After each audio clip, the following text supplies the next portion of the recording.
Masya Allah, kisah seorang tidak bisa baca Quran, tapi kuburnya bercahaya. Ternyata, semasa hidupnya lakukan hal ini. Sebuah kisah diceritakan bahwa seorang lelaki melalui sebuah kawasan perkuburan di suatu malam yang kelam dan sunyi. Tiba-tiba, dia terpandang suatu cahaya yang terang benderang muncul dari sebuah kubur dan terus menjulang ke langit. Tertegun dan kaku melihat kejadian itu, dia terpikir kemungkinan kubur ini adalah kubur seseorang yang sangat istimewa. Mungkin ia seorang wali Allah, atau ulama, atau orang soleh yang istimewa kedudukannya di sisi Allah. Diambilnya sebatang kayu, lalu dipacak di atas kuburan yang bercahaya itu. Keesokan harinya, lelaki itu datang lagi ke kawasan perkuburan itu dengan ditemani beberapa orang kampung. Beliau ingin menyelidiki dan ingin mengetahui kubur siapakah yang sangat ajaib itu. Untuk mengetahui dengan lebih lanjut, lelaki itu berkunjung ke rumah almarhum dan bertemu dengan istri si mati, lalu menceritakan keajaiban yang dilihatnya di perkuburan suaminya. Anehnya, istri almarhum terkejut dan keheranan. Dia sangat mengenal suaminya. Suaminya bukan siapa-siapa.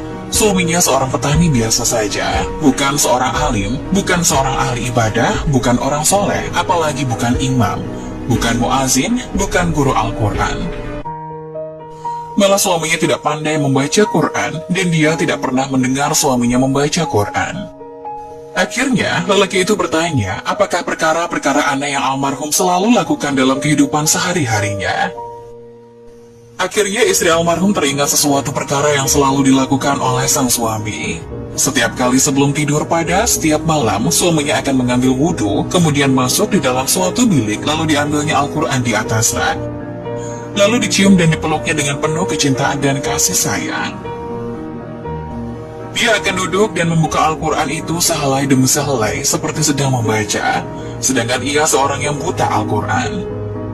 Dia akan meraba-raba ayat Al-Quran itu dengan tangannya, seolah-olah sedang menyentuhnya dan memulai sesuatu yang sangat dikasihi. Tambah istri almarhum lagi, dia pernah mendengar rintihan dan esakan tangis suaminya yang sangat sedih mendayu-dayu dengan penuh penyesalan.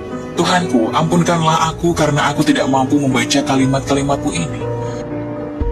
Janganlah engkau hukum aku di atas kebodohanku ini, ya Allah. Maafkan kesalahanku, aku tidak mampu membaca kalimat-kalimatmu. Aku tidak dapat bersahabat denganmu, aku tidak dapat memahamimu, tapi aku sangat mengasihimu, aku sangat mencintaimu. Wahai kalamullah, janganlah engkau mendakwa aku, jangan engkau menuduh aku di hadapan Allah di akhirat nanti. Lelaki itu meminta untuk melihat Al-Quran kesayangan suaminya itu. Benar dan sangat mengharukan apabila dia melihat naskah yang mulia itu kelihatan lusuh. Helaian-helaian kelihatan selalu dibuka berkali-kali, dan ada bekas-bekas air mata di kertasnya. Tanda seseorang sering menangis berjurai air matanya, tatkala membuka lembaran yang maha suci ini.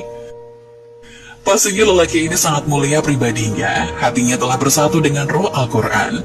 Dia sangat mengasihi kalimah-kalimah Allah itu dengan sesungguhnya.